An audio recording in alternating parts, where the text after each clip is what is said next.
And the worst part, most men don't even know they're trapped in it. But today, we're exposing the hidden patterns behind this cycle. We're going to talk about how coercion works, how it destroys your agency, and how you can break free to reclaim your God given purpose, identity, and leadership. Because here's the thing, transformation begins with mind renewal. And when your mind is renewed, you don't just break free, you lead others to freedom as well.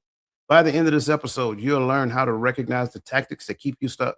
You'll discover what the Bible says about your identity and authority as a man. And you'll walk away with practical tools to shift your mindset and break the cycle for good. But let me warn you, this conversation will challenge you. It will force you to confront the areas of your life where you've settled for less. Are you ready for that kind of transformation? If so, then let's dive in. Gad, I want to ask you a question as we get started. I'm just curious because you and I have both been married. Um, and I am just curious as I ask this question. I'm sincerely asking this from a place of curiosity. Have you ever in your relationship said yes to something that you wanted to say no to, but you actually said yes because you knew that if you said no, there would be some issues Yes. of wait a minute. Oh, Wait a my minute. bad. I was supposed to wait for you to finish. My bad. My bad. You know, so thank you for that very quick response. Um, I so I get in several conversations, and I had a conversation not too long ago, and of course, it was about understanding the difference between a person wanting to do something and the other person doing it just because the other person wants to do it, even though they don't want to do it. And I'm like, why would you do that? You know what I'm saying? Like, why would you do a thing knowing you don't want to do it just because the other person want to do it? And they say, well, that's you do it. You did that to make the person happy. I'm like, well, what does that do to you in the long term? You know what I'm saying? So just to kind of put this whole conversation into context, that's kind of like what we're talking about today. And I think some of these things, like, you know, it's a it is a thing that you do to such a degree that you do it so often that it gets to the point that you want to do it. I give you a perfect example of that, like the honey-do list. Every man knows what a honey-do list is. Now, that being said, do you really want to do the honey-do list? Probably not. Maybe. It depends on where that person is. But at the end of the day, I think they do it just for the sake of keeping the peace in the home. I think I've rambled long enough. I want to pause right there and get your insight on that as well. No, this is good because as you're talking and I'm reading, right? Because I don't just read before. I try to read while we're going through while the discussion is living, right? Um, but as I'm reading and as I'm listening to you, like my question comes into my head, like maybe because we're men, it sounds like a man issue, right? And as as I'm trying to understand the coercive cycle of interaction better, I'm realizing it's a people thing, but in the space of relationship, sometimes especially right here, like as men, we do a lot of things that we don't want. We even lie because we don't want to we don't want to argue. You know what I mean? But how much of it is because we set the tone when we come in, we court that way. We doing things that she. I think sometimes we create the monster that we complain about, right? Mhm. Uh, and what do I mean by that for somebody that's listening in? Yes, I can say, my wife expects me to do all these things, and here I am, I do it. My dumb behind do it. Like, why does she think I'm just gonna do everything? Why does she think I'm just here to do? Because you led in to the relationship with do. Just like the dudes that lead into relationship with money, their relationships end mostly why? Because of money issues. Well, you led in with this irresponsible money habit, which is I'm gonna spend, do you know? So Yeah. I think we tend to create a standard, and sometimes her expectations stay there. Sure. Now I know that that's not the totality of the conversation, but I wanted to highlight that uh, ahead of time. as we delve into this a little more. So no, you're good because I don't disagree with anything that you said. I agree 100%. And to add to that, if you will, that standard was taught or learned someplace. I don't think any young man, when he first start dating, he goes into that dating circle, cycle, whatever that looks like, with a perfected process, a perfected standard that he is mimicking something. He is either mimicking something or he learned that from somebody or whatever that looks like. And so it becomes something that I believe that gets passed down from generation to generation to generation based upon the time that we're in. It really is the same thing. It just presents itself using a different medium. So back in the day, we were young. We used to like, when we was young kids, do you like me? Check yes, check for yes or check no, or then check maybe. We got to put the maybe in there, right? Because maybe ain't no, right? Right. You know what I'm saying? So got to put the maybe in there. And then that grew to you becoming older and you probably playing some type of sport and you got to wear your letterman jacket, because that's kind of like the indication that you guys are in a relationship. Valentine's Day, you got to do all these great and wonderful things. Why? Because it was a Mhm. standard that was created for you to, as you said, do. Mhm. But I think there is something behind that standard that most men believe that relationships stem from, or going that extra mile and doing things that they really don't want to do, or maybe not want to do. And like you said, I'm glad you said it. It's not just a man thing, it's a people thing. But because this is the hearts of men, we're going to talk about it from a man's perspective. And I think before we get started, I'd like to put a poll up. And I think this poll will really get us into the right mindset in order to execute said poll. And as you guys are going through this poll, I really want you guys to take your time and answer the questions. And remember, you got to put the number up there. Don't just put your answer. Okay. So this particular poll, let's put this up. I'm sorry. There we go. What drains your energy the most in life right now? Number one, work related stress. Number two, family or relationship challenges. Number three, social and cultural expectations. Or number four, internal pressure or self doubt. Put your comment in the put your response in the comment section. That way the poll can capture it and then calculate as you guys do so. That said, I want to kind of jump right into the first talking point. The very first talking point is emotional exhaustion, the silent weapon of control.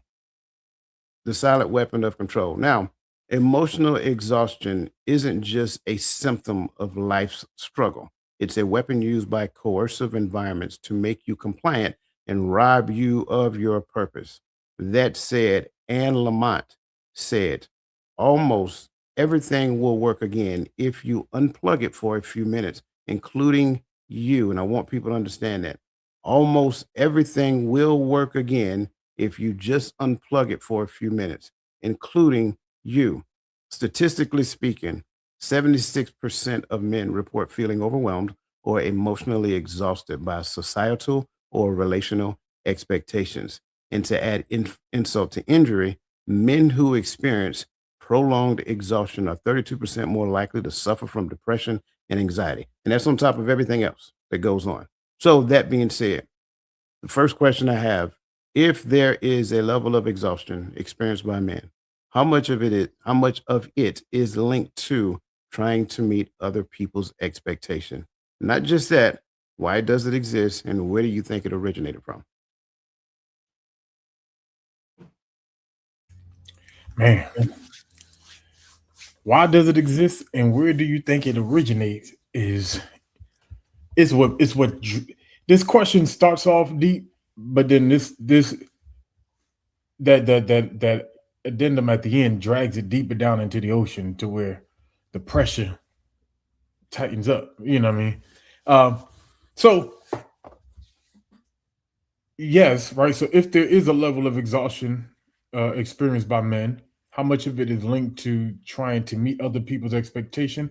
I would say at a minimum, 60% of it exists by trying to meet other people's expectation.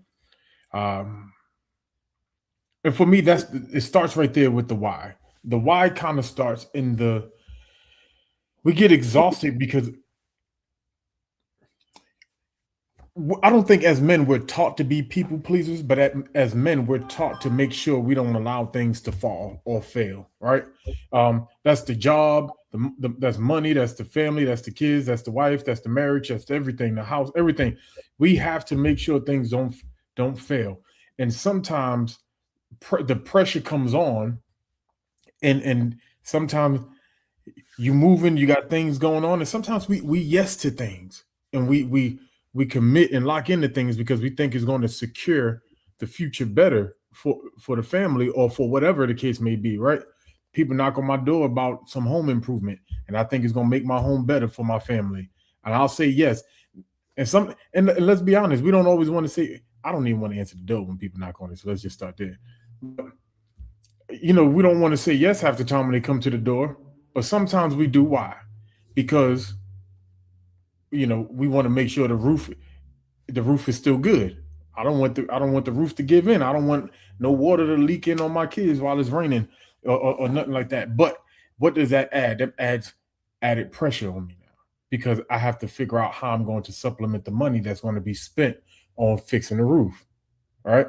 Not every You should. I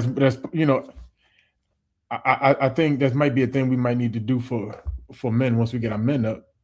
Talk about money literacy, right? We should have money put to the side, so for projects and stuff like that, and for emergencies, right? But not everyone learned that early enough. Some of us just learned it a few years ago, and so in order to put in to get another $5,000 to $10,000 roof, some of us we gotta go back to work. We gotta pick up extra shift. We gotta, do a couple of door dashes, whatever we gotta do. But we ask where it come from. For me, it comes from that place of where we were taught that we have to do whatever it takes. We have to be the sacrifice, and I'm not saying women don't sacrifice. Not saying that, but when it comes to things like this, we were always taught that we have to be the sacrifice. We have to be the planning. We have to be, so trying to meet societal expectations, I feel is big. But from that space of where I'm speaking at, I think that limits it, because there's so much more that can go on to this, right? When we're talking about uh when we're talking about the levels of exhaustion, why they exist is deeper. As you can see, the poll is deeper than just having to put in extra shifts and having to, as you can see, it's funny, I put one on mine, but sometimes one can become a stressor because of two.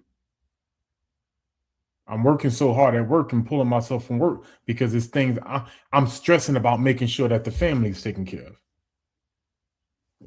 of. But I digress. So listen, before I get started my response, listen, share this conversation. Hit the like button if you haven't hit the like button already. Share it on your social media platforms, because again, this is something serious. Also, I also want to share something with you guys real quick. There's going to be a free gift that we're going to give you during this particular show. You might want to stick around and get it, because it's not just for men, even though, like I said, we're talking about it from the lens of a man. Consider it from your lens as well. Consider some of the things that you've done in your life over your time frame, even in your job, on your career, because it's not exempt from that as well.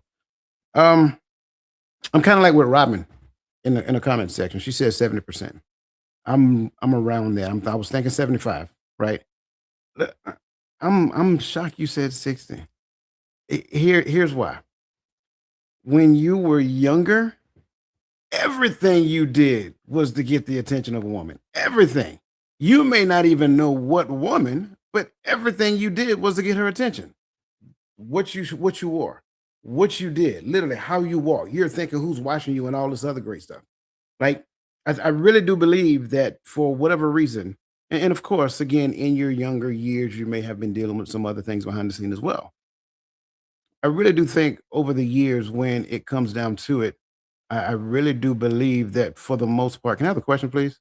I really do believe for the most part that we get stuck in cycles of people pleasing.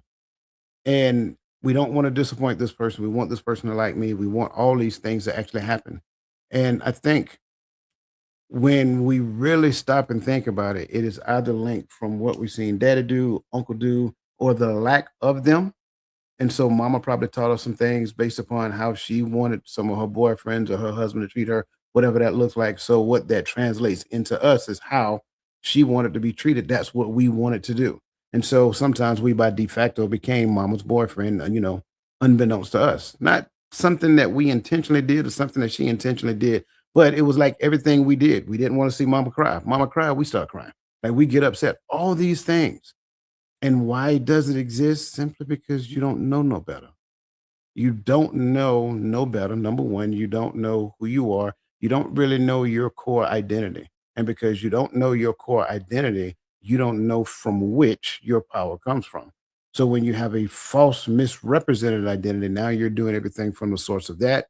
And what could that possibly be? I'm a black man raised in the southeastern portion of the United States, right? So now I'm doing everything from the source of that identity. That's not really who I am. That's just who I represent myself as because I did not know I was supposed to be representing something more powerful than I could have ever imagined. Now, where did it originate from? I don't know. We got to go way back. We can talk about all these different things that added to it, right? We can talk about slavery. We can talk about Jim Crow. We talk about all those things. But here's the reality of the truth. The Bible has always been there. And at some point, somebody had to sit down and open it and read it. And once they read it, those things that they ingested could have changed then. And then the next generation comes on. You have the opportunity to sit there and open it, digest it, read it. Didn't do it. Raise children, taught them that. Then the next generation come on. So it just keeps going over and over and over. And then ultimately you have a continuous perpetual cycle of of learned behavior that is not healthy for a family unit. And so you get certain things like a honey-do list, which in all actuality, I'm not saying it's a bad thing. It's up to you, whoever you are. But because that's the thing, it's the expected norm. And then you get to the point where you end up going to the opera, even though you don't like the opera, but she likes the opera. So I go to keep the peace. You know what I'm saying? So that's kind of like my whole point. And again, I'm not saying that whatever somebody do in their relationship is good, bad, or indifferent. That's their choice. But what I am saying is that if she wants to go to the opera, is it so bad that if I don't want to go to the opera because I don't like opera music, is it so bad for me to tell her, no, I'm not going to the opera? You go with your girlfriends and be okay, whatever repercussion comes along with that? Go ahead. Yeah. Sometimes. Because I believe, so here's the thing, right? We can have this fight about compromise, right? But I do agree with you. You didn't have to roll your eyes. But I do agree with you that the definition, the word that we are looking for when we use the word compromise is sacrifice, because somebody has to sacrifice over the other, right? At one point in time, right? Now, with that said, to me, that's where the word compromise comes in for me. I'm not going with you to the opera every time you get an itch for the opera because I don't like the opera. But I am going to go with you to the opera every now and then because I like you, because I said I love you, because I want to spend time with you, because I understand the value of qualities. Like here's the thing. Now don't get me wrong, because there's no absolutes. And I know my brother's going to beat me up and he's going to take on the other side, but there's no absolutes.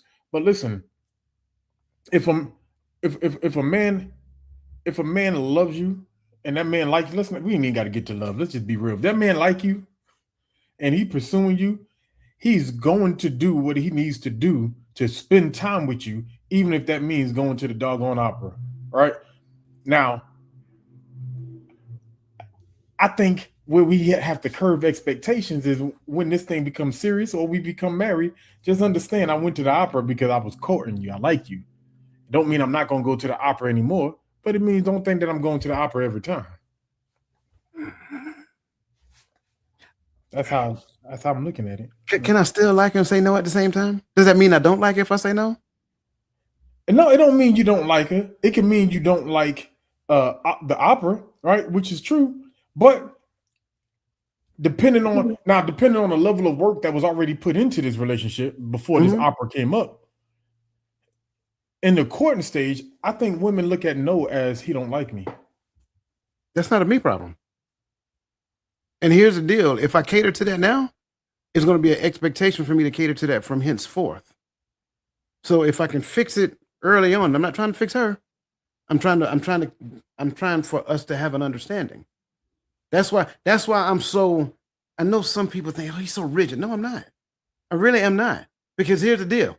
If I want to go see football and I know you don't like football, I'm like, hey, you know what? I'm gonna go to the game. You can go, but I know you don't like football, right? I'm not telling you not to go. You are welcome to go. And I don't want to go. Okay, cool. I'm gonna call Gaddy up. I got an extra ticket now. You know what I'm saying? So I set the conditions right there. I'm not mandating that she go. The space is available, but I know she don't like it. So if she don't like it, I want her to understand at that point it's okay. So now she don't feel any type of way. Go ahead. This is where the expectations come in, right? That's why I love having this conversation because hey, we're catering expectation. We're not catering. We're setting expectations. Hey, if I go with you, I don't know how many people up here still dating, right? But if I go with you while we're dating, it don't mean that I like it. It means men do things simply for the fact. And me and you we could talk about this between us, right? Because we done been through the fire. Yeah. But Tyrone is still trying to court Tamika. So he going to the opera. Tyrone going to that opera. I'm just gonna be real with you. But Tyrone, he gonna hit you up later talking about, bro, I can't believe I went to that opera. I tried so hard not to fall asleep. Right? But he knows that when he tells her no, and I'm not saying that it's a me problem. It's not a me problem. Sure. It's a me trying to understand how her mind works a little bit, right? I know how she's going to look at that. Now the problem is she needs to go ahead and log into the Hearts of Men on Friday so she can hear us talk about this. And she understands. So he don't do it. That's the problem. Listen, I'm just saying. Now, I got what you're saying, and I'm with you, and that's why I started off the way I did. When you don't know, that's what you do, right? Tyrone, if he don't want to go to opera, be honest up front and say, hey man, look, I like you, not the opera. If us spending time together mandates that I go to the opera, that to me is the definition of manipulation. You know what I'm saying? I need you to know that I like you. I just don't like the opera. We can spend time together, but if you want to go to the opera, call up, Fantasia or somebody like that. Go with them. You know what I'm saying? That's why when I set the conditions for the football game, I opened the door. And hopefully the way I said it, she didn't feel compelled to say yes. I want you to know that it's okay. You don't want to go, say no. I got Gaddy on speed dial. I call that brother up. I know he'd be ready. He might be cooking. He might be like, hey, put this between two slices of bread. I'm about to go to the game. You know what I'm saying? I already know. So that's my point. And I think that's the whole issue when we feel we have to do something just because I like you. I can still like you and say no at the same time. No don't mean I don't like you. No means I don't want to go. Agency. I have the authority to make that decision for myself. And if you feel that particular type of way because I did, that's not a me problem. And if you try to make it a me problem, boundary. I'm curious how many people in the comment section disagree with that, though. Yeah, I'm reading the comments too. I was talking. I don't disagree with you. I agree with you. Mm-hmm. I'm just saying, as a man, if I like you, I'm not going every time. Tawami's not going every time. I'm gonna put that out there. But if I like you, I might go once because I'm gonna go. I want to experience the thing you like. I want to, get to know you better, whatever. So that opportunity to spend time with you, I'm going to take it. But I'm also going to invite you, like you say, not coerce you, but I'm also going to invite you to some of my stuff. You know what I mean? The game coming on, or this show. Be honest with you. One of the things I miss about being in New York, I miss going to Broadway shows. I used to go all the time with my school because part of the music department. Every year we went after we did our major winter concert. I miss Broadway shows. Like those are things like I don't mind spending time together and doing things that we both like individually. But I think where the problem comes in, and just for the sake of this conversation, I think where the problem comes in is where we put these expectations that if you don't come, you don't like me. Right. Yeah. I'm agreeing with you in that regard. And I like the fact that you mentioned that you like Broadway shows. And if you have never even looked at a Broadway show, whether you did so in person or looked at a recording or whatever the case may be, they're pretty awesome. But again, some people are not open to that, right? So then there's that. We apparently got some football players, some football watching females in the comments. Shout out to y'all. Good to see y'all and welcome. But yeah, just I think Nick D said what I was thinking, right? If I know, see if I can put this up real quick. If I know you don't like something, I'm not trying to guilt trip you into Yeah. going somewhere with me. I think that's the other side of the coin, Right. right? If you already know I don't like it, don't even present me with the question. Just tell me that you're going. And here's the other side to it. If I'm in my feelings now, like, yo, you ain't want to ask me if I want to go? That's different now. Now I'm telling you I'm open to going. And then, I'm knowing I'm like, nah, I'm good this time. But next time, let's I want to check it out. I think that's a more right way of doing a thing, in my opinion, as opposed to presenting the idea and then making them feel bad because they don't want to go. And so kind of, moving forward, let's see what the poll looked like real quick. 'Cause I don't know if anybody else brought it up. Yeah, I agree, Robin. We got to communicate those things in the beginning. Um, yeah, let's see what the poll looks like over there. We go. So we stay stuck at 60-40. So work-related stress and family or relationship challenge. So I wonder whether a lot of work-related stress falls in the category of the conversation that we're having right now. Imagine this same conversation from the standpoint of the workplace, right? Someone asking you to do something and you're doing it for the sake of, right? Not necessarily doing it because that's what you want to do. And maybe it's outside of your job description or whatever, but you're doing it for the sake of something else. And then if you don't do it, now you're being guilt tripped and things of that nature because, I asked you to do it and now there's some repercussions, some punishment, so forth and so on. So I kind of want to set the conditions for that. Um, I think I'm gonna skip the mind renewal. I'm gonna skip the technique for now. Let's jump to talking point number two because I give all those later. Talking point number two is all about coercive relationships, the subtle loss of autonomy. Now, coercive control in relationships often starts subtly, eroding interdependence and identity over time. Somebody unknown to me said, "You can't change someone who doesn't see an issue in their actions." I need to let that set in for a second. Like, really process that. And I got it. Somebody said, "We ain't supposed to be changing nobody." Relationships are the ultimate training ground. If you're in a relationship and in your mind, you should not have to change, you should not be in a relationship. I'm just going to tell you the goddamn truth. Relationships will change you just by default of the identity of the relationship. Period and point blank. That's all I 40 was going to ask is, can you put a period at the end of that? That was it. But sometimes to everybody, I get it, I know you know. To everybody else out there, I you get in a mindset and you have people give you these ridiculous notions. Don't let nobody change you. No, the other person isn't changing you. Relationship is changing you. That's the key. Relationship itself is changing, not the other person. The other person is just responding to the environment. You think they're trying to change you, coercion, right? Simply because you have made up in your mind based upon probably prior information, don't let nobody change you. So we have to recognize where this programming come from, and you bring that into the space of relationship, and then get mad when relationship don't work, or when Tyrone say, "You know what, Tamika, forget this, I'm out," because you are stubborn. The word I'm going to use.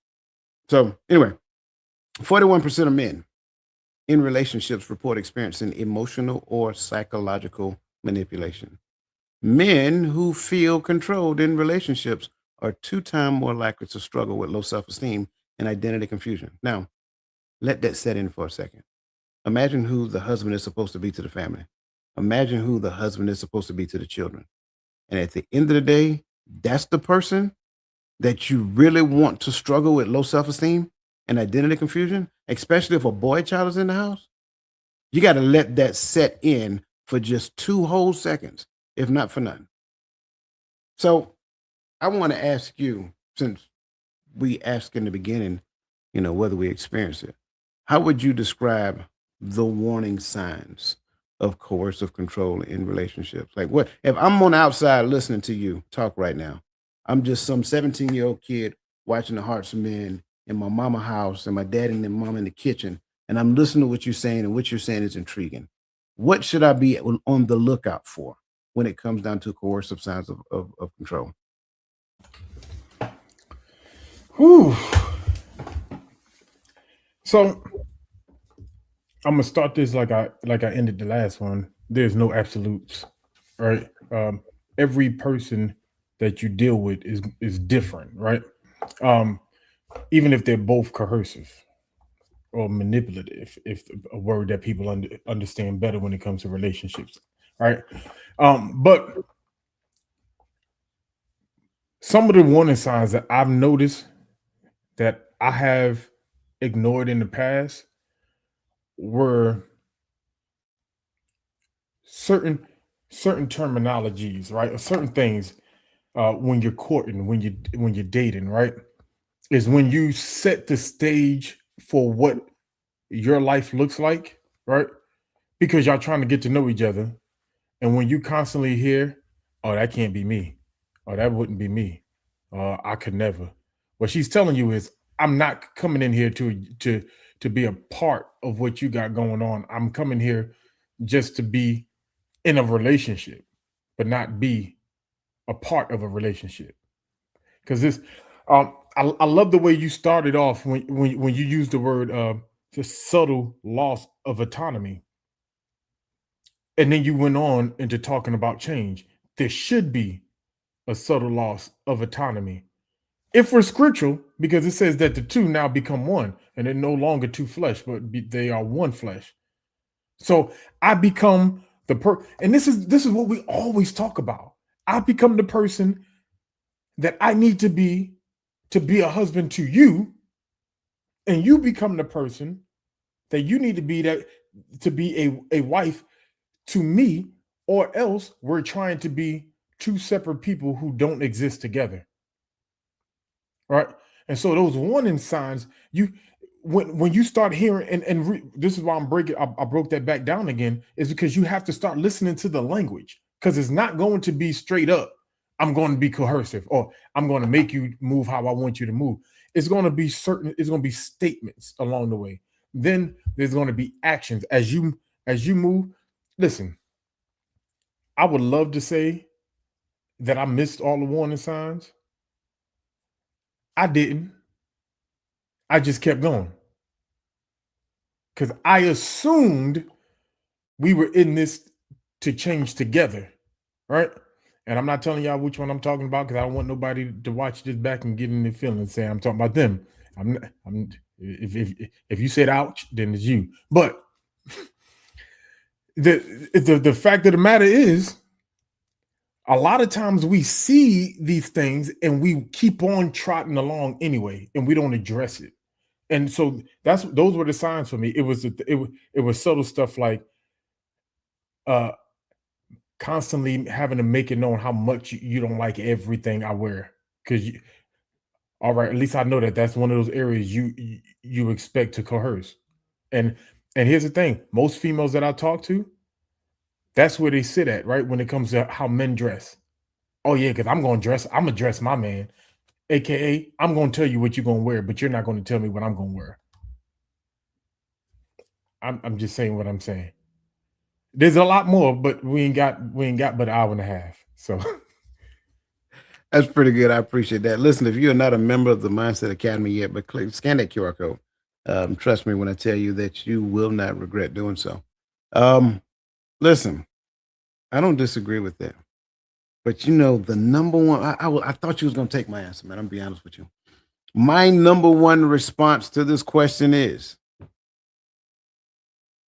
y'all ready? Y'all ready for this? The inability to receive feedback. Listen to me, and listen to me well. If you are not coachable or trainable, that's an issue. That is an issue. If I can't come and talk to you about something that I observe without you having a resistant posture, because here's the deal: you're telling me something, and the longer I let it go, especially if I don't address it in the beginning, the longer I let it go, it becomes a norm. And then eventually I get to the point I get tired of the resistance and I capitulate and I just pick and choose my battles, as we tend to say. I don't necessarily bring it up because, I don't want the emotional backlash. If you can't receive feedback, listen to me, young man, if you're sitting out there on the couch watching us right now. If she can't receive feedback, run for the hills. Pack your bags and run. I am telling you from the bottom of my heart, that is a clear cut indicator. Now, I done told y'all my other one. It kind of goes hand in hand with not receiving feedback. If the description of themselves begin with strong, trying to tell you straight up, I'm stubborn. It's gonna take a whole lot to crack through this skull. Listen, I'm just telling the truth. I love y'all. I don't mean no harm when I say it. But just that word right there. Soon, if the description of themselves begin with strong, just doing about face and walk off. We can be friends. I ain't got time to be fighting. I don't want to wrestle with you all the time over the simplest little thing. You should not be describing yourself as strong. Newsflash. Everybody should have a level of resiliency. What makes yours special? So then there's that. Last one. Because like you said, we only got a certain amount of time, right? Last one. If advice that they're receiving is coming from somebody that's outside of their relationship, even if it's mom and daddy, I don't mean no harm. Mamas and mother-in-laws are supposed to be wise counsel for wives. Fathers and father-in-laws are supposed to be wise counsel for husbands, equally and collectively. If me as a husband, if I am observing my counselor going to his daughter and talking to her, trying to give her wise counsel on how to deal with me, he is out of order. It's that simple. So now I understand it's not just her, it is taught to her in that fashion. So watch the external influences. The external influences will tell you a lot with who you're dealing with. So did you just say that this, I would say epidemic, but this pandemic of single motherhood is not just hurting that generation, but the generations coming behind it? Indeed. Because it's leaving nothing but mommy to be counsel for everybody. I'll go a step further. You ready? Mm-hmm. This pandemic, as you said, of not only single motherhood being a thing, but single motherhood being a sought after thing. Because let's just be honest with you. It's sought after. It's glorified. It's Right. it's idolized. I got killed for this, boy. That's okay. I'm sorry. I I got time tonight. Yeah. It's idolized. It's talked about as though it is the second coming of Christ when it Right. ain't got Christ in it whatsoever. I don't mean no harm. I get it. I know for a fact that the relationship dynamics matter between husband and wife, whether you work it out or not. But there's another side to it. If you cannot work it out, there's something that you must work out, and that is how both of you are going to be there for that child. Not just one, right? Not just, with your grandiose dreams of this individual making it big and getting on TV and turning around looking at the camera telling, "Hi, mom." Mhm. It is, I'm telling you, it is a glorified thing in well, what I've seen, I say it that way. It is glorified. It is Right. idolized.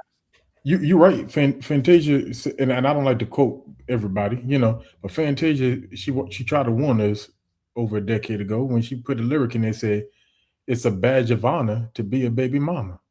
Mm. She said that for And real? she said that.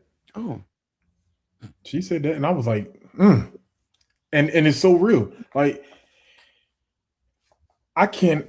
You don't understand. It can't be overstated enough when we talk about the attack on fatherhood being an attack on the father's fatherhood.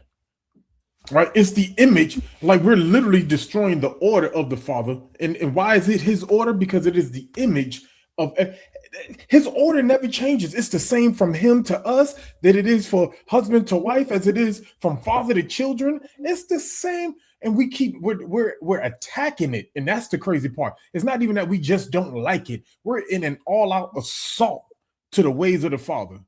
And it starts with the home, and it starts with this conversation right here. Like, I'm gonna get on my horse if I continue. I know you said you got time tonight, but I got time tonight, bro. I mean, because I think this conversation is that important. And trust and believe, as you're listening to us, we're not saying anyone is at. We're not saying that this group is at fault and this group carries no fault. That's not what we're saying. Both people need to have a proper understanding of what they're doing when they bring a child into this world. It's that simple. And whoever is the custodial parent, like, for me, it's ideal. I can't remember which state it was, but one state, and I think we had talked about it when it happened, and I remembered it when it happened. But the one state had started moving around how they do their divorce court. They start off their blanket is 50%. Extenuated circumstances changes the custody scenario, and they said once that was enacted, immediately the filing for divorce in that state went down by some 30-40%.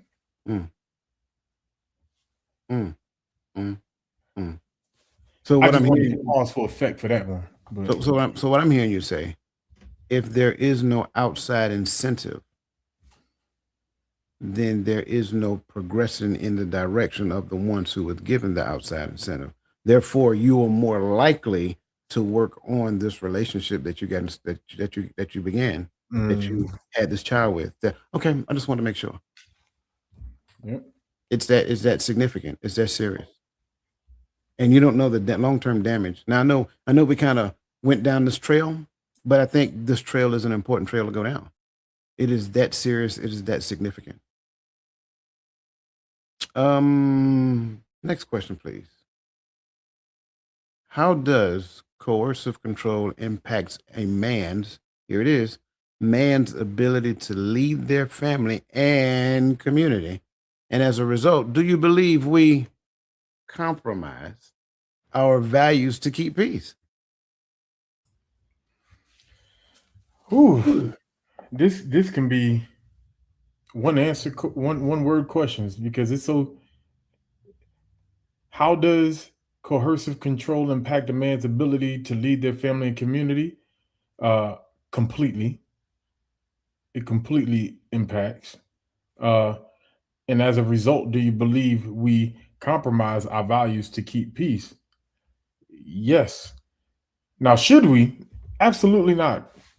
But do we? Absolutely. Because we're chasing the wrong piece. We talked about a few weeks ago that that you have the peace that we can create, right? A space of silence, of quietness. That's what we define peace as, right? But peace of the Most High is, I find my quiet in the midst of storm. I don't have to get away from the storm to find quietness, to find a stillness, because that's built within, right? See, so those are the two different pieces. But the problem is we're chasing the peace that we create, but when we try to create our own peace, it's only temporal. It has its limits. It's literally limited to somebody else showing up and making noise. So now where's the problem is? The problem is I created quietness. And like you said, hearts of men. So bear with me. Yeah, I did what I had to do to hush her up. But guess what? After I do that to hush her up, I got to come back around to something else. Now there's no peace in here, because I go to my quiet place just so I can complain without her hearing me complain about all the stupid stuff that I got to do. or we can address it when it happens. And I think we start to create a different piece now, because now we start to operate a little closer to the umbrella of what the Most High wants us to be under. Because and I love this question, because here's how we destroy what the Most High is trying to do. We coerce men out of leading families and communities. We literally created what we used to call them, those shock words, the word, what we call them, buzzwords. What do we call them? Buzzwords? Did we say buzzword? I thought it was something else we used. Yeah, buzzword. But them buzzwords, we created a bunch of buzzwords to shame men from leading. We say leading is coercive. We say leading is controlling. We say leading is toxic. And we put all these words on it because we're playing on the emotions of the but this is why it's a problem. That I'm trying so hard to stay in, but we already pulled that Band-Aid back. But this is the problem when we have a community of single motherhood. All right. Because I get so tired when I hear this patriarchal destroy the patriarch system in the Black community. It's not, where is it? And how you been complaining about the lack of men for the last 50 years, but saying we got to destroy the patriarch in the Black community? Fix it, please. Somebody help me. Right. So, but what happens when we're living in a predominant matriarchal system? What happens is, all I got to do to make a change is play on the emotions, because we expect women to go after their emotions a little more. And that's where those buzzwords come in. We expect. I just want to know where the patriarchy is. I'm 52 years young and I ain't never seen it. Me either. That's just, my initial thoughts. I like where you are with it though, because our comments are so jointed, it's not even funny. I was created he. She was created she. Have you ever seen, I don't know if it was a TV show or a movie where there's a couple of women talking and he came to speak to her real quick and she said something. He walked off afterwards. And then one of her girlfriends in the group said, "Girl, you got him trained." I think it's interesting. And I share with you a conversation I heard John Gottman from the Gottman Institute had not too long ago. I think it's interesting that the same person who rejects feedback is the same person that gives instructions. In fact, not only the same person who rejects feedback is the same person that gives instructions, you're giving instructions to the wrong person, because I'm not your disciple. But that's a whole nother conversation. I don't want to go that deep down the rabbit hole, but that's a whole nother conversation. In essence, I'm the husband. You're giving me instruction as the husband, and you're destroying the mantle of husbandry in the home. So now I just become an overage child in the home, simply because you're instructing in the wrong direction. Mm-hmm. So now family is disjointed because mama giving everybody instructions. In fact, it's probably not foreign when you see daddy sitting down with kids playing video games, because eventually mama gonna come around and start giving everybody instructions, telling everybody what to do. I got it. Somebody said it's a little far-fetched. No, just stop and think. You might be guilty of it. But listen. Can I clean that up from earlier? Yeah, go ahead. So when I saw it, it was 2023, and that was Kentucky, but I mean that was Missouri, but Kentucky had already done it before in 2018, and it was Kentucky whose divorce rate immediately dropped. I haven't really looked at what the divorce rate drop in Missouri, but in Kentucky it dropped. It's as of today, it's a 25% drop. Yeah. In divorce rate due to the 50-50 custody. Yeah. I just wanted to clean it up, No, but no, I might have had the right information. thank you for sharing that too.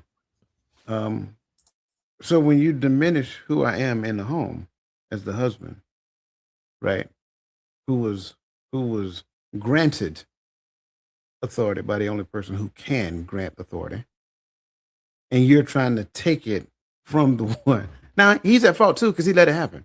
I'm just gonna say that. Stop it. He's at fault too, right? But now that has moved, and then we go outside of the family to the community, and then, of course, you talk to the people in the community, and of course, going back to thank you, his divine appointment to the whole boomerang scenario, girl, you got him trained. Well, he ain't in the community now because he is quote unquote trained. And so what becomes the values? Well, the values at that point is to make her happy. Y'all heard it before. Happy wife, happy life. Everything that encompasses that. Oh, I just do whatever I need to do. No is a complete sentence. And I don't have to pacify you behind the no. I'm just going to say no. Now, if you need further explanation, we can talk about it. Sure, I'm okay with that. But the answer is still no at the end of the discussion. And so I think when people hear that, they heard me say that, oh, well, she must be his child. No, he's his wife. She is his wife. A husband is allowed to tell his wife no. A husband is because that's how authority runs in the home. Now, again, I got it. If that's not you, if that's not you, if you don't believe in that, I'm okay with that. But we have to understand the secondary and tertiary effects of these decisions that we have embodied. Well, it's not decision, these values, I say it that way. These values, these beliefs that we've embodied, because those beliefs generate the thoughts and those thoughts generate the words. And once you put the word into the environment, it's going to work one way or the other, especially if you put the word out and the authority figure is not exercising the authority that was gifted to him in that moment. So I think even though this question can be a heavy one, but it coincides in everything that we're hearing so far. Because again, if I fear your emotional response because I said no, or because I gave you feedback because of something I witnessed, or because of this, or because of that, and then eventually it just continues to wear me down to the point that I don't have any response. Ultimately, as the world like to say, I don't have a voice. That might be problematic. This conversation to me sums up simply in Ephesians 5. I mean, it sums up in Genesis 2 and 3 as well. But when I go to Ephesians 5, I look at the way that the writer started each set of instructions. 5:22, Hey, can you he hear me? says, wives. Yeah, I can hear you. You get now, he starts off, he says, wives, submit yourselves unto your own husband as unto the Lord. Now watch this. He gives you a description of why. He says, for the husband, here goes your description of what your husband should look like, right? Is the head of the wife, even as Christ is the head of the church. So if you say that this type of leadership is bad leadership from a man, then you're saying it's bad leadership from Christ. Because he is the head of the wife as Christ is the head of the church. How is Christ the head of the church? He says, is the head of the church. For he is the head of the church and he is the savior of the body. How many women you define their husband as such? All right, because we wouldn't dare utter the word savior. Maybe we don't understand, and this is why I keep telling people, stop. We live in such. This is what I say, what I think, and what I say, and I'm gonna stand right there. Maybe we misunderstand what the word savior is in its totality. Because he didn't just he's not the savior just because he died. He's the savior because he corrected, and then he died so that you have a path to get back right. But he gave instructions on how to. This is what the Savior did. You were heading down a pathway of hell, but he gave you instructions so you can get on the right path. That's how he saved you. Because if you could say he died, but if you still living like hell, then you're not living in that blood that was shed. Mm-mm. So I can't make this up. So you mean a part of being my savior means that you are an instructor? Well, how many of us how many times you hear somebody describe their husband like that in today's world? Because it's an all-out attack on this language. You bet not use this language when you talk about a man. But the scripture did. So you don't argue with me. Well, they used to say argue with your mama, but this ain't your mama. This is argue with the scriptures. Yeah, man. I love it. Bring up those comments, please, real quick. And while you're bringing them up, shout out to Crystal Everett. Greatly appreciate your support and all that you do in this community. Okay, she says, when a husband is genuinely submitted to Christ and leads accordingly, following that leadership keeps the household aligned and protected. Pretty much. And we got to realize that sometimes that means I got to disagree with you. You're not going to always get your way. In fact, a lot of times based upon, and I'm just, as Gaddy say, a lot of times based upon, what you've learned at home, we might end up having some training sessions in our home, because at the end of the day, that's not according to what the scriptures say, what the Bible says. That's why I mentioned the word discipleship earlier. Now, who's discipling who in this society? I get it. I understand. Okay. Next comment, please. I think this is when the order is broken, it doesn't just affect one person. It removes the covering and brings disruption to the entire household because everyone is connected within that structure. Absolutely. Next. So you mean when what's his name? Bishop, not Bishop, Pastor, the man name's gonna come back to me later. But when he did Aretha Franklin's funeral and everybody went up in an uproar, Jasper Williams, there you go. When Jasper Williams, one of the, I'm not a big fan of hooping, but that's one of the greatest hoopers to do it. But he did Aretha's funeral, and he talked about how she became the queen of soul, right?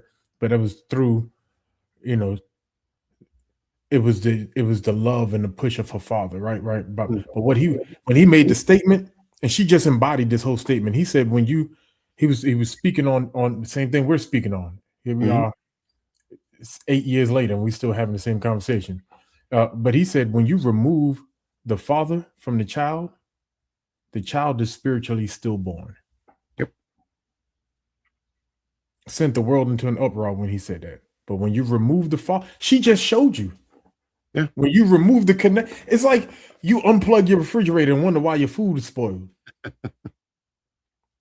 Because the thing that the plug, I don't care what you think about the plug. The refrigerator is 200 pounds, but the plug, find something.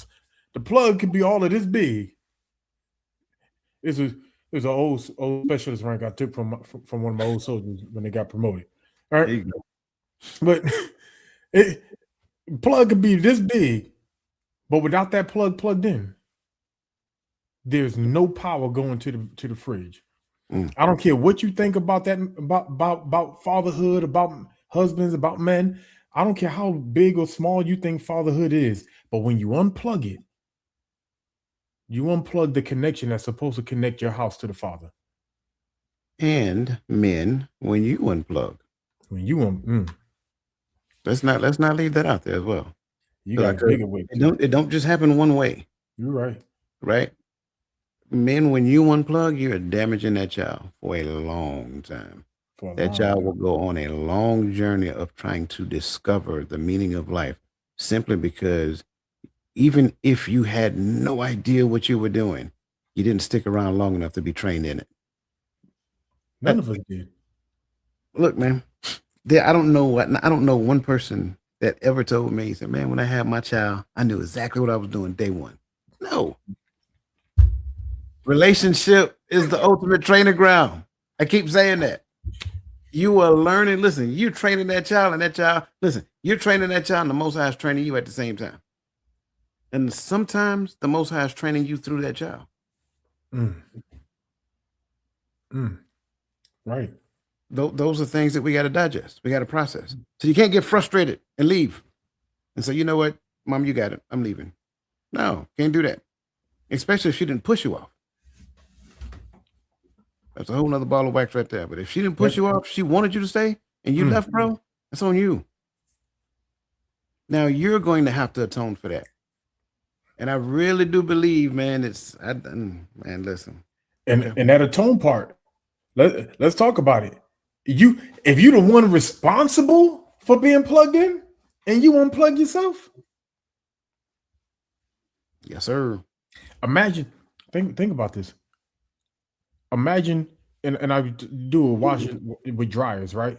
Because dryers, we disconnect and reconnect plugs based upon, the house that you're in, right? Yeah. But imagine you buy a dryer and you plug it up and the plug just don't work. What are you going to do with that plug? You're going to replace it. Mm-hmm. You're going to discard it. You're not going to give it to nobody else. You're going to discard it. So what do you think happens when the father realized that that plug don't have no power? I just told you that, but forgot. Indeed. All right, listen up. The free gift is now available. If you have not scanned this QR code yet, scan this QR code and get your free gift, your free download. I think you will enjoy it. That said, the mindset shift technique for talking point number 2 is the boundary blueprint.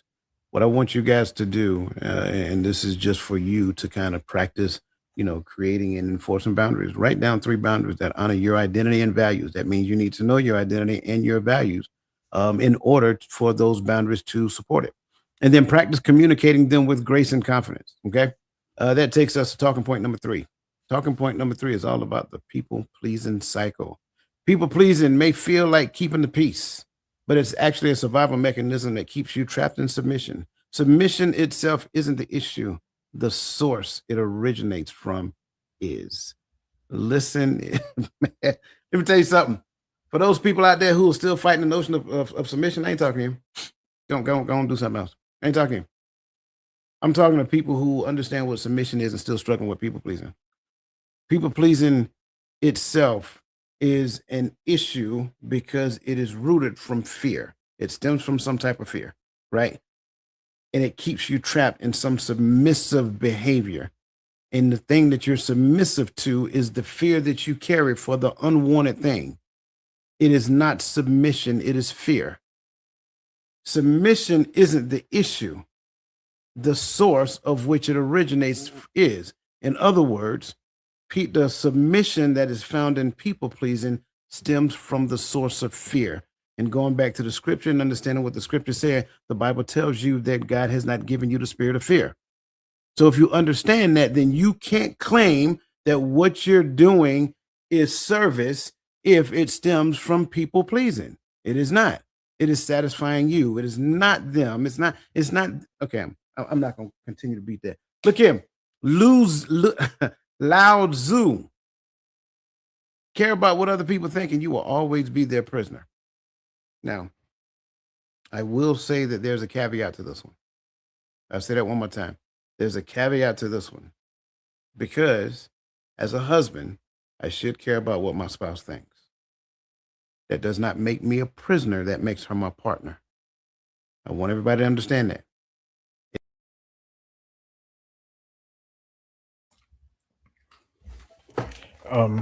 Is he back? I don't know why she just took me off screen for whatever reason, man. I don't know what happened just now. It does not make it does not make her a prisoner. It doesn't make me a prisoner. It makes her my partner. I should care about what she thinks simply because she is an advisor to me. That's the important thing. Outside of that, when I hold myself subject to what someone else thinks, simply because it's lined up with people pleasing. That's the problem. Now, 80% of men admit to saying yes when they want to say no, driven by fear of rejection or an emotional eruption. Chronic people pleasers are 3 times more likely to experience burnout. So, that said, I want us to kind of share our next poll. And our next poll is all about what stops you from saying no when you need to. Is it one, fear of disappointing others? Is it two, fear of conflict or confrontation? Is it three, feeling obligated to help? Or is it four, fear of losing relationships? Right? So, by all means, please share your thoughts of the of please share your thoughts on the poll. Again, one, two, or three is your answer. All right. One, two, or three is the answer. Brother Gaddy, my question to you. If the husband is supposed to be the priest of the home, in what ways does people pleasing limit their ability to pursue their God given destiny? And how does that affect the family? Woo, man, these questions is packed today. Um, so I'm a reword it. So since the husband is supposed to be the priest of the home, uh, in what ways does people pleasing limit their ability to pursue their God given destiny? Well, here's the thing: you can't be the priest and please people. I wrote a sermon. I wrote a sermon. Quite a man. I can't remember how long ago now, but it's been a while ago, and I had some brothers who were preachers that I used to share notes with. I wouldn't share my whole sermon, but just like certain things I would share, um, and I would discuss because I loved, you already know, we love having these conversations, and it feeds you, especially when you preparing to to work, right? And so the the title of the converse of the sermon was the offensiveness of Christ.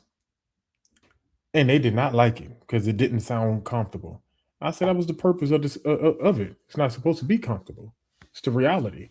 A lot of times we're fighting against things that Christ has made plain, right? That the Bible made plain. But the problem is we're too busy trying to help people feel good so they'll come back and give more. But Christ didn't give. I wish we could put Christ. I can't stand listening to Bible readings, right? Because everything that's in red with Christ, it sounds like this. And then he said, did y'all forget this Negro tied up a whip and chased people? Put that in the. He tied it together. He took time, premeditated assault. Like this man tied it together, ran throughout. Get out of here. Like, and we keep reading. And he said, my father's house is a house of prayer and not a den of thieves. I'm pretty sure he didn't say it like that. I don't care what language he was speaking. It didn't sound like that. Right? What's the point? The point of the matter is to be the priest of the home means to say unapologetically what the Father says, regardless of how the people feel, because guess what? Feeling good has never changed nobody. I feel good. I don't need to take action. But when I feel uncomfortable, I have to start to pursue what's wrong so that I can figure out how to get back to a place of comfort. But the problem is you can't move the needle because then that place of comfort puts them right back where they were. You got to keep the needle right where it's at, because if you want comfort, the only way you're going to find comfort in this world is when your mind has been changed by the Father, and your actions and your walk has been altered by the Son. The Father pricks you, He draws you, the Son changes you, and now we begin to walk Like the fuck now I can be a priest because I'm not worried about your comfort. If I understood how my family, because the last part was how does it affect the family, right? If I understood that my children, my wife's salvation is dependent upon me telling the truth, no matter what, I will understand how important it is for me to do so. All because they feel good doing it don't mean that God is going to accept it. And we need to stop teaching that demonic doctrine. He don't care about anything else other than what he said. This is like you could say whatever else, but he don't care about nothing else but what he said. You doing all this extra stuff, it ain't move him. You adding in your own flavor and your own salt, it ain't move him. But I can tell you what did move him: your obedience. Husbands, your obedience to the word, your obedience to Christ, your obedience to the Father, your obedience to what he said you ought to be. And wives, guess what? Your obedience to him is tied up in your obedience to your husband. That's how it affects the family. If I don't lead like a priest, I set my entire family down the trail on the way to hell. Look here, man. I'm loving that response. I'm listen. I can't stress this enough. The priest, this, as y'all listen to this, don't think about church. Not when I say that, don't think about modern day church, right? And I'm saying it again, don't think about modern day church as y'all listen to this. The priest does not have an obligation to please the congregation. The priest has an obligation to serve the Most High. If the congregation is doing their part, they're pleased in his service to him. Okay, somebody missed all of that. I'm gonna say it again, and I want you to catch it because this right here really helps you to understand how far off tilt we are as it pertains to relationships. All the way off. The priest does not have an obligation to please the people. The priests have an obligation to serve the Most High. And if the people are doing their job the right way as a member of the congregation, the priest serving the Most High is pleasing to them. I don't know what better way to say it. If you don't get that part, stop pursuing relationships and stop trying to get married and focus on that part. Because here's the deal. Have you ever heard anybody stand up in front of a congregation and say that they're mad at Christ? No. Because of everything Gaddy just said. Now, some people may have went through some things and say they're mad at God, but I ain't never heard nobody say they're mad at Christ. Interesting. But we be the bride of Christ, ain't we? Oh. So the bride ain't mad at us. Come on, man. Talk about it. Come on, man. I just wanted to set in. If we be the bride of Christ and we ain't mad at him, we appreciate what he did, because if he did not do what he did, there would almost literally be no hope for us. We would have to live what's some people name? A Pope-like life.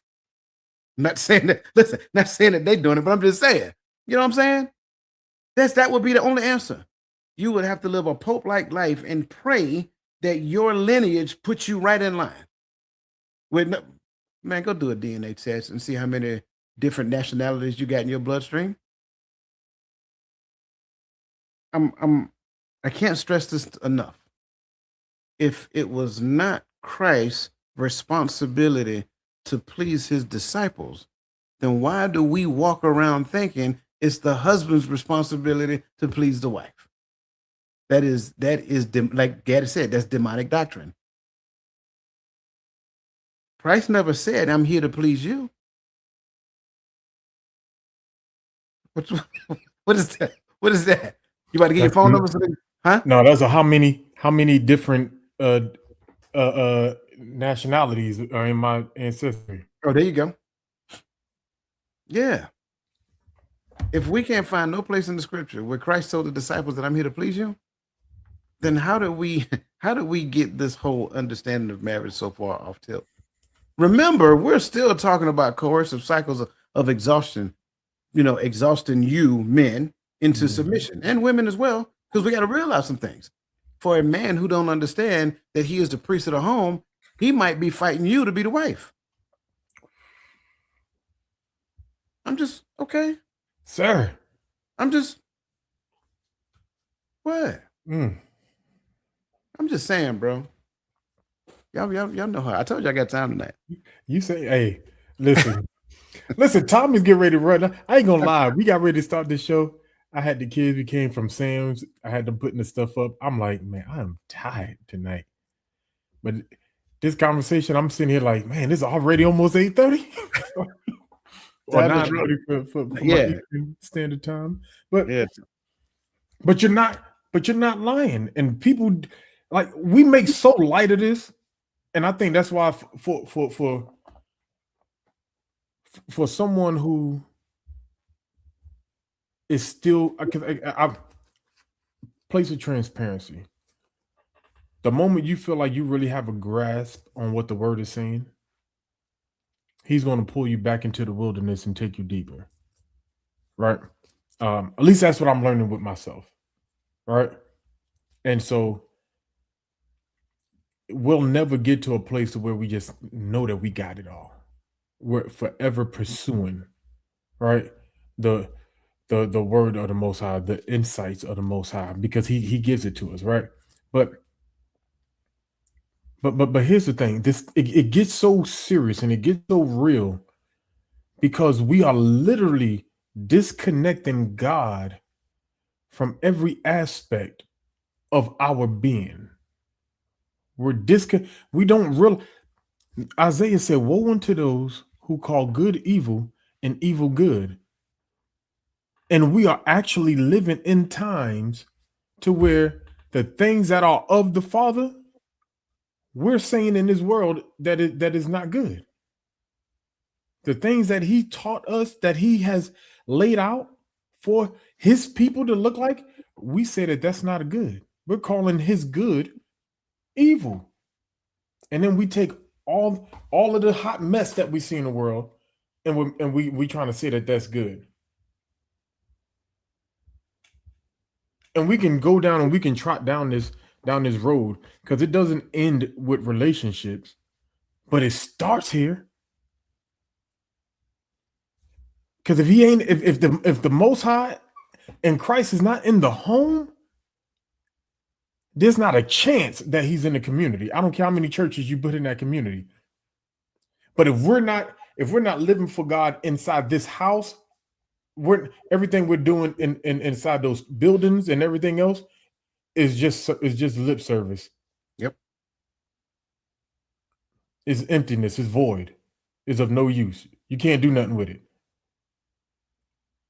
Because we're not pursuing kingdom-mindedness. We're pursuing and that's how we go after God. But that's why I talk about it so much this way. And I know we run on time. I'm gonna shut up. But this is how we do God. This is how we do the Father, and we do the Son the exact same way. We come after Him with the same way we go after relationships. This is why when I hear men complain about women, I'm like, is that not what we're doing to the Father? People ask me a lot of times, why did I stay? Why did you stay? Why aren't you the one that walked out? Even though, if this was happening, Well, good conversation. He showed me through that's how I was treating him. I came to Him looking for a traditional God, a blessing God, but telling Him that I didn't have to do none of the things He said in order. And is that not what we complain about? Oh, women want a traditional husband, but they don't want to be traditional wives. Yeah, that's true in large, but is that not what we're doing to the Father? And then we complain about it because it's spilling over into our lives, because that is the order that He set in place. And guess what? That's how it's following.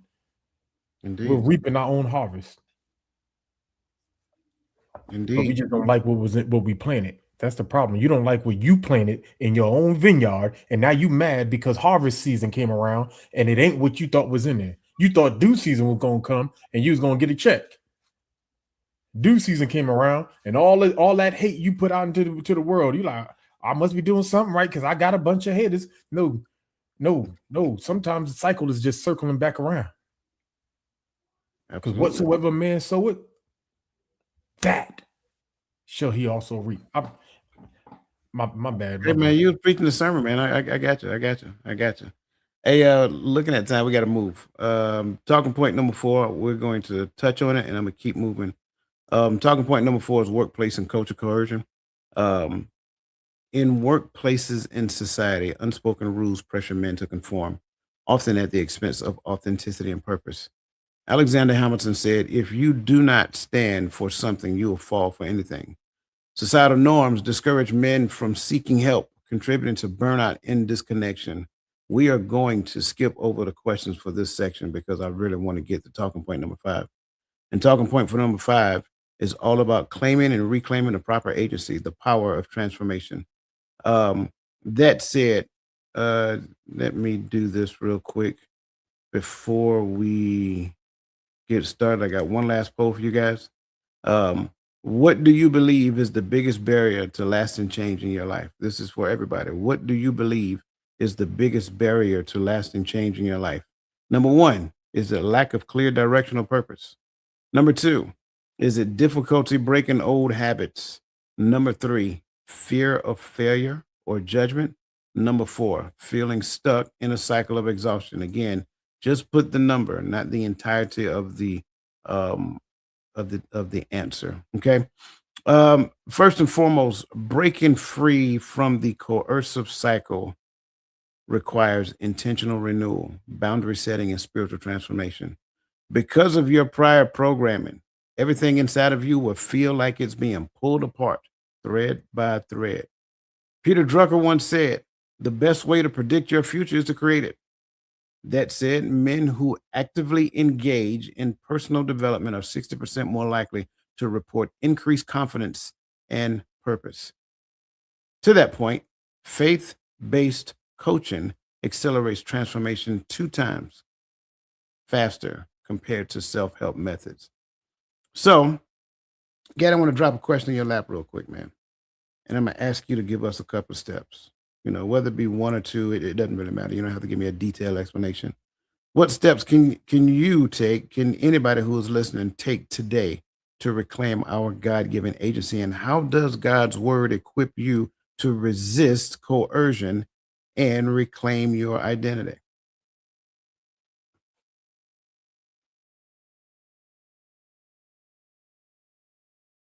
Maybe if I click the unmute button. Oh, I love that. Oh man, equip you. I love that. What just happened? My voice was silenced because I had it muted.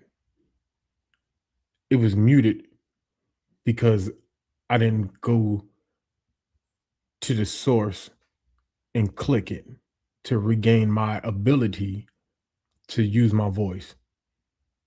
A lot of us are yelling, but we're not using our voice. A lot of us are saying things, but we're not using our voice. And the good thing about this question, it moves in the same way the scriptures moves, right? It gives you a question to be answered, and then it answers it. What steps can you take today to reclaim your God-given agency, our God-given agency? Get back in the word. To me, that's the first step. The reason why you have a problem with finding the words to say when it comes time to pray is because you don't have enough word in you in the first place. Let's just make it plain. We get lost for word. Here's the thing, and sometimes you can read the word. The word is a start, is your starting point, right? But sometimes we can read the word and still not know what to utter, right? But that's because some of us don't allow the word to take action, like we talked about last week, in our lives, right? So the word is still just the power source, But we have to take it in, and we have to allow it to become applicable in our lives. We need to have some type of power flowing into our bodies. That's just it's just the way it works, right? And so his word, how does it equip us to resist coercion? It one, and I say this all the time, there is no spiritual discernment without word put in you. Because what are you discerning against? Because if the only thing I know is what I learned in this world, then I'm actually probably turning God's people away and telling them that they're bad people. Right? That could honestly be true. But what I need to do is I need to read the word.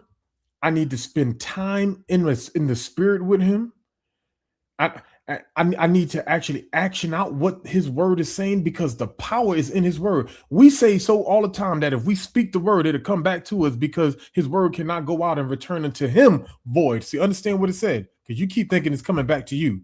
It cannot go out and return unto him void. It's his word. It's only partially about what you speak, because he already spoke it, and that settles it.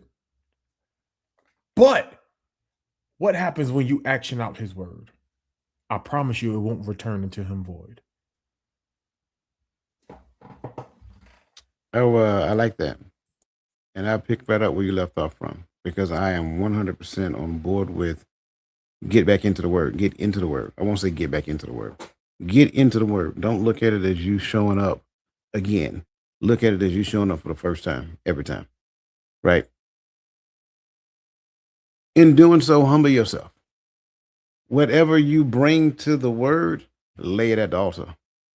I'm trying to tell you, lay it at the altar. Because if you don't lay that stubborn mindset, that arrogant posture, that, whatever it is you have in you, if you don't lay that down when you go to the word, then the word cannot reveal to you who you are. 2 readings have to happen. You got to read the word, and the word has to read you. If the word ain't reading you, then you ain't reading the word. You're just looking for words in the word to support your own logic. So you'll go into the scriptures and you'll cherry pick the scriptures to post on social media or to share with somebody else because it strengthens your argument. So you'll hurl scriptures at other people simply because it is part of your defense mechanism, right? Humble yourself when you go to the word. Allow the word to reveal you to yourself, because the only thing that is separating you from the Most High is you. And you can't get to the Most High except through His Son. So if you get out the way, right? And I give everybody another nugget real quick. If you get out the way, then you'll realize something. I'll tell you this right here as well, and this is my last one, and we're going to jump into our final thoughts. Understand who the word is written to. Because if you don't understand who the word is written to, you're missing it. See, I'm going to the word through the lens of my flesh, thinking that the word is written to my flesh. No, it's written to my spirit, because my spirit is the one that's driving the car, at least supposed to be. But see, you got the car driving the spirit. I say it again. You got the car driving. See, this is what makes Tesla so awesome. It's a phenomenon, because we got cars driving people around, and they're loving it because they're being chauffeured, and it makes them feel really important. Don't you realize that Tesla is just a manifestation of the life that you've always been living?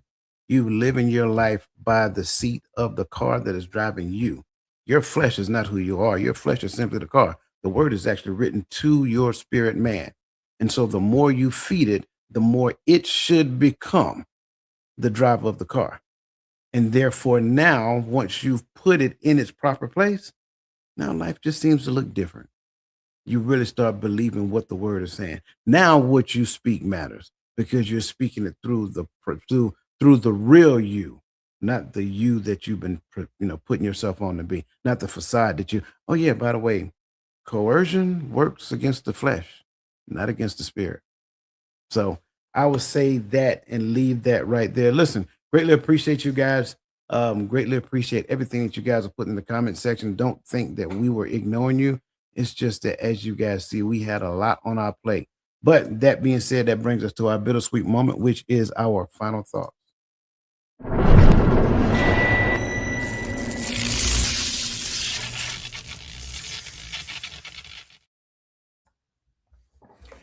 Listen, let's really talk about what coercion does. Well, first off, coercion, I believe, starts in the mind of the person who's trying to get their way, right? That's the first problem. In relationships, your energy needs to be put towards what I need to do to make this relationship successful. We spend too much time focused looking outward at other people and what they're not doing and what they should be doing. Maybe if I get on what I'm supposed to be doing, it will create an environment conducive for the behavior that I want or that I'm looking for. But instead, we try to use agents like guilt, shame, fear, right? Oh, I'm gonna leave you. Oh, I'm gonna walk out. I'm gonna take your kids. I'm gonna do this. Men and women. I know men that talk the same way. So let's not limit it, right? Um, but what are we doing when we're doing that? We're saying that I am the most important person in the relationship, not the relationship itself. Here's the thing: if you, especially if the relationship you're seeking after is marriage, that thing is only ordained one place. Marriage is only ordained by the Most High, by the God of Abraham, Isaac, and Jacob. I done read a lot of other religious texts and a lot of done my world religious studies and all that other stuff, but the true sanctity of marriage is only laid out and expressed to us in such an extensive way in the scriptures. Why is that important? Because now, if we're trying to coerce our spouses, our husbands, and our wives, then what's the problem now? The problem is I'm getting I'm getting in the way of a thing that the Father has set in order. He set marriage in order. Now, did he put you and that person together specifically? I don't know. But you made a vow to marriage. And your responsibility to marriage is to make sure that you're putting your best foot forward. If I'm more concerned about what she's doing, that means I'm not looking at what I'm doing. Because maybe what I'm doing is causing this thing. So let me get back in alignment. And guess what? When I found myself there personally, I prayed to the Most High. And I prayed, and here's the thing: I prayed this prayer 3 times, and I'm gonna shut up. I prayed this prayer 3 times in my marriage, which was I prayed, Father, please dis- destroy the agent that's causing division in my own home. It has to go. The first 2 times I prayed that, she woke up and said she was leaving, and I didn't look at it as I just asked him to get rid of the thing causing division. I'm right. I went on to, ooh, baby, baby, please, baby, baby, baby, please. I prayed it a third time. I, touched and agreed with my family. Yeah, I had to do it while we were sleeping, right? Because never mind. While we sleeping, I prayed that prayer while everybody was sleeping. Then I went to bed. I just prayed over my family while they was asleep. Woke up that next morning. Everything was great the day before. Woke up that next morning. She said it again. I have to go. That time it clicked, and I said, I'm not going to stop you. And of course, that's when it became I abandoned my family. No, I'm not going to stop you because I have to allow God to move. And if that's what he's doing, then that's what he's doing. If it's not, he's not. But my job was to look at what I'm supposed to be doing and fixing, working on me, and allow the Most High to move everything else. And that's all I got.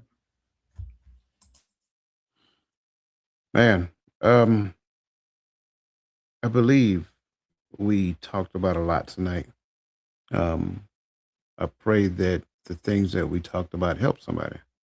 Um, I will start off with young men that are out there. Um, Coercion is a real thing. I think it's important that you have a clear cut concept of your true identity. And once you have a clear cut concept of your true identity, then everything that you do should come from the source of that, not anything else. If you change it to something else, now you have put yourself in a position to be manipulated, to be taken advantage of, to be coerced, which is subtle manipulation. And it sounds very world like. You just heard just now, how it actually happens. You heard the way it takes place, and it's systematically common. Like I tend to say, we have practiced the wrong thing so much that the wrong thing feels right. And until you become keenly aware of who you are and who you belong to, you're going to fall right in that cycle of being coerced to do something simply because it makes somebody else happy, not understanding what it means to be the priest of the home. And for you, the thing I would say, especially for those of you who are out there right now who are experiencing something like this, you will never reap the harvest you desire until you plant the seed that it requires. That's the key. When you got married, if you guys are married or you're pursuing marriage, the destination is you becoming one. So whatever one does, it is counted to as the other. And in fact, you should consider each other in the midst of you doing so. So if you are manipulating each other, what does that say about the lens in which you see your relationship? I got a different one for you. When you look at it, men who are allowing themselves to be coerced, are you trying to make her the God of your life? Because in essence, that's what it equates to.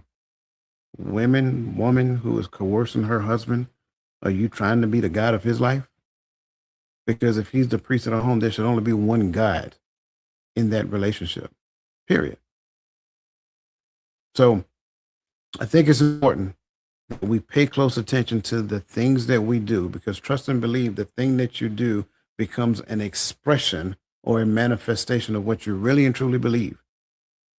And if you have read the Bible any length of time, there's a strong connection between belief and faith. But then there's also a connection in deed. And the Bible tells us clear, whoever the Son set free, he is free indeed. So that being said, if you have not done so yet, scan this QR code, get that free download, get more information on coercive cycles of control so that you can liberate yourself from that. So that said, listen, I greatly appreciate you guys, greatly appreciate everything that you guys will put in the comment section. We seen them. I just couldn't get to them tonight because at the end of the day, man, I'm telling you, it was a lot that we talked about. And it was still some things that we didn't even touch. I didn't even touch the workplace aspect of it, but trust me, it does happen there. Listen, again, get your free download. And I want to give everybody one more opportunity before we call it a night. If you have not joined the mindset community, by all means, scan that code, because when I'm telling you things are changing right now as we speak, the mindset community is about to grow. Yeah. I want to be on the front end of it. Can I? Yeah. I saw something twice, Okay. but I just want to say we can't manipulate our lives to manipulate whether or not the Father is pleased. Um, I don't know. I don't know. Don't I'm assuming the brother. I don't know the brother, but you can't. Here's the thing: if you're married, if you're in a relationship, please God through it. If you're single, please God through it. If you stay single, you're not going to please God no more, no less by being single. But what are you going to do for the kingdom? Because if I'm single, that just means I got more time to pursue the kingdom.